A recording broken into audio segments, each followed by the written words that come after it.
the Added Time podcast, and we're in the company of. It's been brilliant. I've really enjoyed it with, of course, my co-presenter Tony Grant, but with Terry Phelan, former Premier League player for everybody. We've established. Terry, one of the big highlights of your career it was the 1994 World Cup. Jack Charlton, Yeah.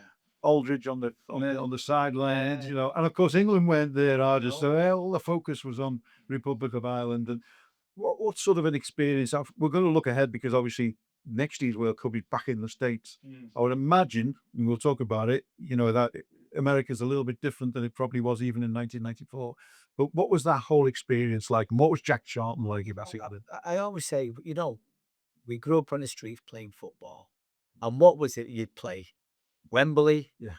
World Cup final. And, my first World Cup I watched was the 78 World Cup in Argentina. Ozzy Ardiles, Ricky Villa, Mario Kempes, all the wonderful Dutch players you go on, the Italians, Russia.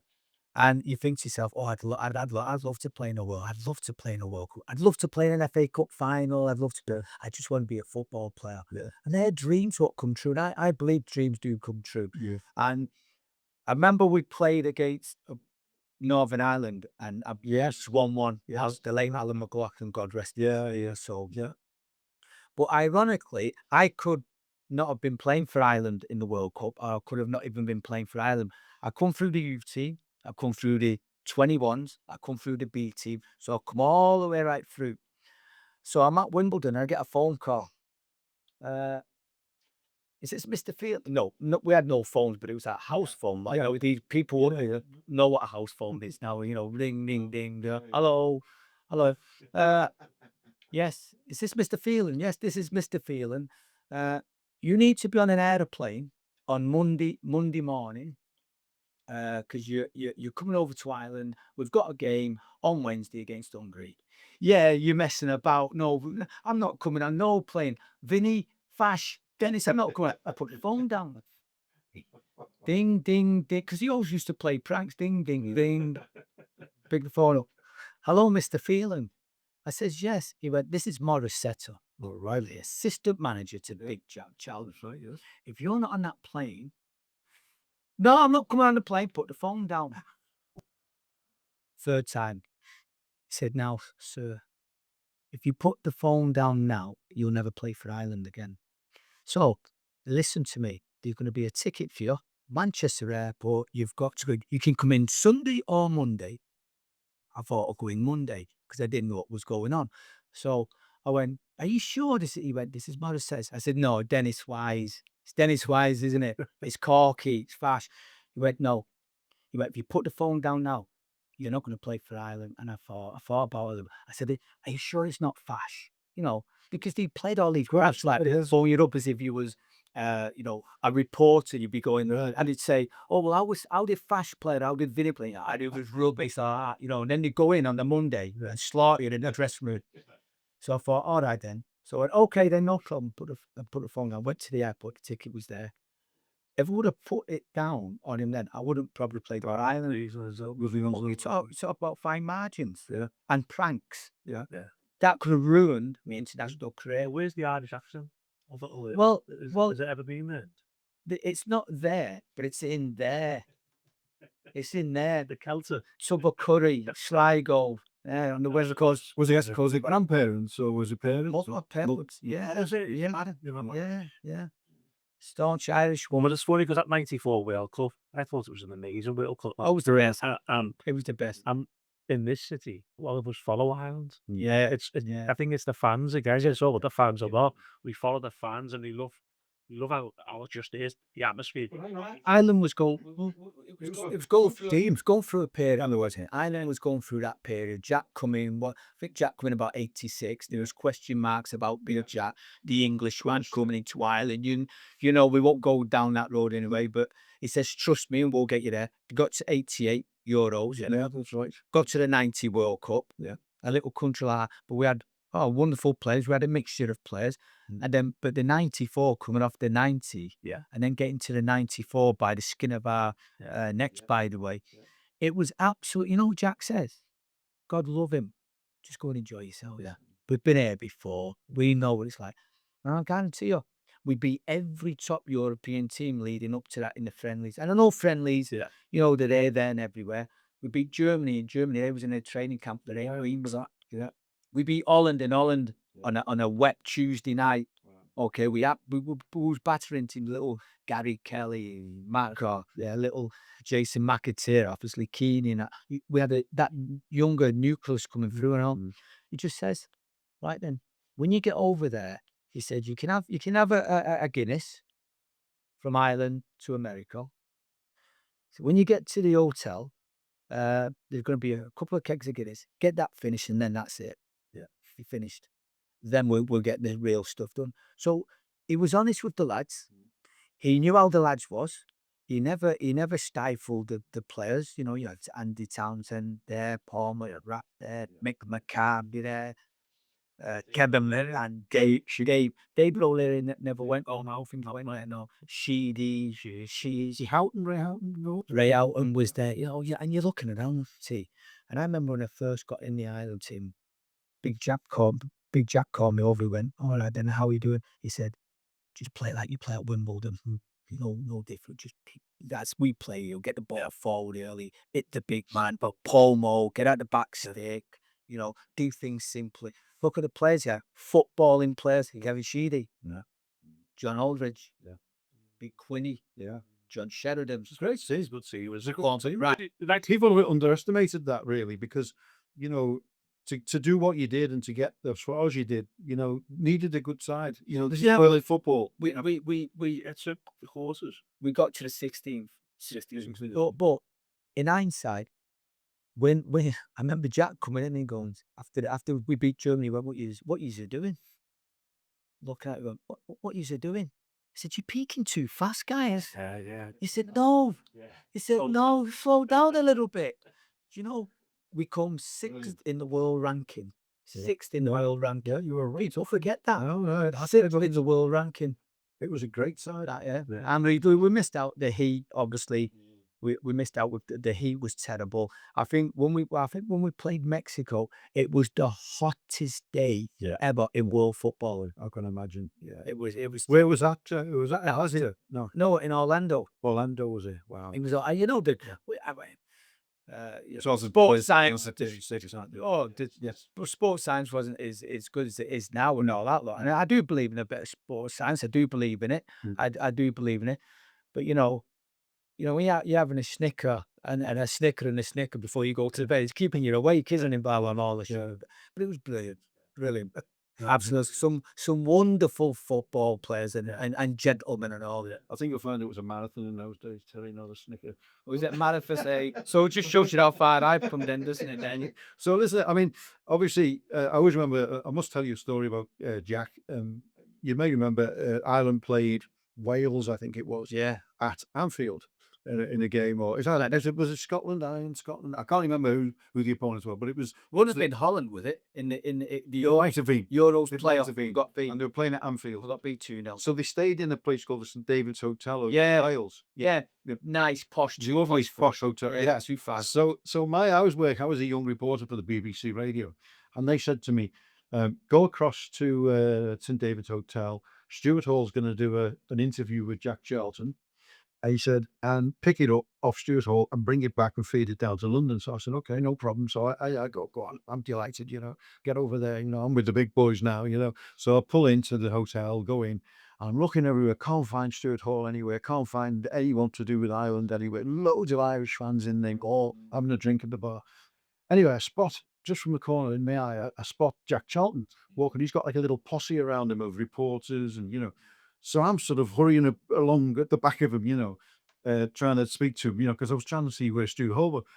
Next minute, I stand on something, and it's a pair of glasses, and I've crunched the two lenses in them, So I looked down. Anyway, I picked them up, and as I looked up, there's Jack Charlton going, Yeah. So I thought, oh God, I've stood on his glasses, and I thought, He'd kill me, you know, like, because Jack had that, Yeah, you know, that thing where, you know, he'd tell you, wouldn't he? Oh, no. If the red mist come, that was it. So, would you believe I've still got the glasses in? I have a box in the in the garage, Really? and I've still, because I never ever said anything. Yeah. I started looking for the glasses with him. So honestly, I was saying, yeah, I don't know where. I don't. I've not seen anything. You know, I had them in my pocket. But anyway, but I eventually got the. But what a I mean, character. He, listen. You knew where you stood with Jack. Yeah. You knew where you stood. You knew when you. We didn't. I can honestly say there wasn't many games we played badly under Jack. Yeah, I had you on two, but we didn't go out. You know, and he knew how to mold the players. Saturday you can come over if you want to come over to Ireland. Sunday, you know, you do your stuff. yeah. Monday to Made you feel comfortable. train. Don't forget, we play at 2 o'clock on a Wednesday. Yeah. 2 o'clock on a Wednesday, you know, Lansdowne Road, didn't we? You know, so, but the lads never let him down. The lads, and I don't think he let us down either. You know, what I would say is he was too honest. You Right. know, sometimes you had to start bleeding the younger boys coming through. I don't know how old I was. Too loyal, do you think? I think, yeah, I think it was too. I think it was too loyal. I must have been 24. I wouldn't know. I think I was like 24 when I got in the Ireland team. You know, it must have been around about then, 24, 23, 24. But wonderful gentleman, wonderful gentleman. Could have a laugh and all. But when that red mist come, Yeah. boy, you know, and I could tell some wonderful stories, you know. But you know what caught me is he'd be on the top of the D, you know, zone 14 as we call it now, T. And the boys would be all lined up, you know, in two lines. Like the balls would be muddy. The pitch was terrible, the training pitch. I mean, it had this long blue, I think you go from, you know, bro go in his hat. He's had his, You see him. you can see him there, can't you? See him, yeah. His grey pants on with his black shoes and his grey socks and his pants with a half mask kind of thing. Guys would be like, you know, and he'd be rubbing the balls in the mud and firing him at Jack. And the balls would be going all over the place. His hair would be all, I've got no hair now. You know, it'd be like this all the time. And then he'd go and do the, you know, side of the pitch to reports on the TV. And he'd have a black mark here, a black mark there, black mark. His pants at the bottom had black marks. He'd have a black mark here where he's tried to pull the ball down and that. So and he knew. And he played it beautifully. Yeah. Yeah. He knew his character, didn't he? Teddy's mentioned there today environment a few times. Well, yeah. And when you look at his career, one of the things that's sort of constant, counting Jack here as well, is most of the clubs you've been a part of, environments being keen. Let you play. Them have I'll let you play as well. I've noticed, you know, have that freedom in yourself. I haven't been in a dressing room where I've not liked the environment. I remember walking to Everton and I looked around this and I'm going, my word, I've got to perform for these guys. You know, you're looking around there, all international players. Yeah, big nerve. But, I mean, you're like, my word, how am I going to fit in here? And you know what you got? All right, lads, let's go for a bacon butty. I'm like, what? A bacon butty? Yeah. Just come from Chelsea in this wonderful big canteen. That's why we fought relegation. A bacon butty. And it was brilliant. The lads was brilliant. The young kids was brilliant. The old club was brilliant. There's nowhere to hide in that. Just No, not well, never self no. And it was absolutely big never. It was brilliant. Then he's looked down to recruitment again, and Joe brings him in because he knows his character regulation. It's sort of But the one thing that keeps coming up all the time that you know you're saying the managers will say go out and enjoy yourself, and that for me has been the I takeaway. remember big Joe. I remember playing up at Sunderland, and I think we lost the game 1-0. I think yeah, they scored a penalty. They scored a penalty. And we lost the game 1-0 at Roker Park. It was in Roker Park. It was like absolutely fantastic. Yeah, you couldn't put it in the bag at the end. I remember Big Joe coming in, lads, don't worry about it. He says, you know what? I'd be worried if he didn't put the effort in. But he's putting the effort in week and week out. It's just that little rubber degree went fantastic. You know, and that's what And he's doing the team talk for the next game there, isn't he? everybody loved him. You know, and, most of the managers I've played under, I've never had problem. But at the end of the day, you just want to go out and play football, work hard. I used to call it a job. Somebody said to me the other day, "Did you have a job?" I said, "Yeah, I had a job." I said, "When did you start your apprenticeship?" They went, "At 18. I said, "Well, I started mine at 8 years of age." Yeah. I said, "I started my job at 8 years, right?" Yeah. It's and players, you'd be surprised how many players do look at it as a job, you know, and when But fans never look at that. They look at it as almost a privilege, and whilst players see it as a privilege. That's like saying, what a surgeon, he's got a job to do. Yeah, of course, yeah. No, it's like saying a surgeon, he might be on a fortune, but he's got a job to do. Yeah, yeah. We've all got a job to do. It's just that where we was expertise at our job and we had to work hard because everybody didn't make it. I'm sure there was far better players than us on the streets who didn't make it because they maybe didn't have that little bit of character. Yeah, I'm just finally on the World Cup because obviously it's in America this year again or next year. Is that a great place to have a World Cup? Because I know, I mean, I reckon it was a bit different then, wasn't it? I don't know whether it was that the first ever time it had gone to America. Maybe there was one. Yeah, but I think when you look at America, you look at the great players who have played in America, Beckenbauer, Best, Cruyff, Yeah. and all them wonderful players who have gone over there and played in it. And then the modern day player, Beckham's and Beckham's, and Rooney's, and Lampard's, and obviously Stevie and Messi is there now, and Suarez is there now. They've all been there, so I think it's a great place to have a World Cup. The football's buzzing over there anyway. That's what you want. You want that buzz. You want that feel. You've got Canada and all that, and Mexico's going to be electric. It's going to be. I've got friends. I've got a lot of friends in all of them countries, and they can't wait for it to happen. They'll put a spectacle show. Is it going to be hard for fans? Maybe, but it's the World Cup, and you've got to go out there and to play in the World Cup. I think it's every boy's dream or every player's dream to play. Like the last World Cup in America was fantastic. Yeah, it was. Oh, brilliant. And then since then, the American infrastructure with training ground it's just grown and grown. I think the academy system, I think the academy systems have got really better now. They really have.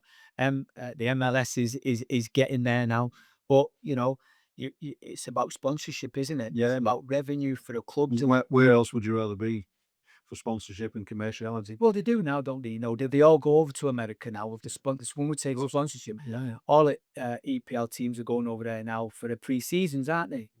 It was the Far East. Now it's huge. Now it's America now. So they've looked at that and gone, hang on a minute, it'll work over there, and everybody gets a slice of the pie, I suppose. Well, look, it's been an absolute pleasure talking to you, but I just want to end on what you're doing now because you're out in India. Yeah. Tony, you've had experience out in India. I've sort of been out there from a club point of view from when I was a black player. There's no shortage of enthusiasm for the game, is there, out there? Sports. Just to tell us a little bit about what you do. Yeah, well, I mean, obviously coming from America, I dropped down into New Zealand for 6 years and got headed over to India. I started off doing TV 2014, Sony Sports, and then from there, obviously, I get headed to do Kerala Blasters. But before that, I had 2 years in Goa. Didn't know nothing about India. Had to do my research. Went over the area, isn't it? big area, and the areas of Goa, Tiotayo, Goa, Calcutta. Yes. Well, the goal is with Portugal. Is there's a Portuguese, isn't there? Then you've got Carol, because it's all that South American flair. They love Brazil, they love Argentina, Messi, they love Ronaldo and all. They love the Portuguese football side of it. But we've got hotbeds now. The northeast is starting now. Yeah. But yeah, so I went back in 2014 to do some TV for Sony Sports. Did the World Cup over there, obviously, and I got offered a job from the Kerala Blasters. You've been down to Kerala too. 65,000 fans. I remember Roberto Carlos coming down with Delhi, and he went, "This is like being in Brazil." Yeah. And you wouldn't think 70,000 fans with yellow in there, beautiful. And then I was there for 4 years. I got headhunted just quickly to drop into Bangalore with South United Football Club. I loved the way the infrastructure was going. The owner was fantastic. Toll's been over there. You know what it's like. He said, "I want to build an academy. Terry, do you think this is the right way?" I said, "Yeah, do it." And it's gone from strength to strength. They've just built a residential now. It's absolutely fantastic. A wonderful spectacle. The owner's really pumped his money into it to grow the game at the grassroots level. Yeah, we've got that pay and play model now for the community to come in, but he's opened it up to the community. So his vision was very well on. We have a first team there, I know. But there's a question I'll throw at both of you. Yeah. Will we see a top class Indian player in the Premier League? If it has something to do with me, we will. Yeah. If it has something to do with me, that's why I'm still in India. If you took the words out of my mouth there. we talk about giving back. No matter where you are in the world, you've got to give something back. And that's another one of my dreams. 3 dreams come true: being a professional football, playing in the World Cup, and obviously playing in FA Cup final. We want that. I'd love nothing more to see an Indian player. They've got to be post 18 to come over, but we can give them the chance again to see what the environment's like, see what the dressing room's like. Times have changed from when we grew up in a dressing room. It was tough. It was tough. Now I think it's a little bit more refined for the younger players. So why can't we? It's a hotbed of football. They love football, don't they? If one idea, it's a nation that one of the questions on most of the lips is, how can I improve, coach? How can I get better, coach? Yeah, the thirst is there. They're very attentive, aren't they? People as a people, they are. Yeah, They want to- Very emotionally aware. And all it needs is people like Terry, like myself, to be in and around and set things up, create opportunities for them, show them the way, show them the way. And most of that is off the pitch. Because they're technically okay. Technically they can play, but some of it is education. Yeah. And it's physicality. So it's nutrition. It's bringing all in the departments that we've sort of come accustomed to in our development over here. I love that what you said. When you say accustomed to it, they're getting it at 8 years of age, aren't they? So now academies over there are really doing the same now. They're starting that now. We started at Tots. It's right. So I went over to see Terry about 12 months ago. Was it that long? Yeah, about 12 months ago, I went over to Bangalore and spent the day with Terry at his club, and they're doing what we're doing. Yeah. And that's they're just going to grow that through the whole nation. That's what they're doing. So now I'm just changing jobs now. So I've come back. I'm changing jobs. New exciting job coming. I'll tell you more about that again. So Yeah, we'll have you on again if that's all right. Oh, it'd be brilliant. I mean, the lights have just gone out on us for some reason. Are you pulling the curtains? They're pulling the curtains. Oh, my. Listen, Terry, I would to say I've absolutely loved talking with you, and I mean it's great to see you again from the time at Everton, but also I know Tony, you were looking really forward to. Yeah, I've let you in a long time. I've always kept in contact. Yeah, and this is the good thing. When you're traveling, you lose contact, but we've always kept in touch. And it's great. He should be coaching. He should be out there coaching because he's got it. He's there. Well, what a good way to end, I think, to end on that one. And whether the lights have gone out on me and Tony, I think, but they're still shining bright on Terry Phelan. So Terry, thank you. Great to see you. And we hope to see you in the next episode of the Added Time podcast.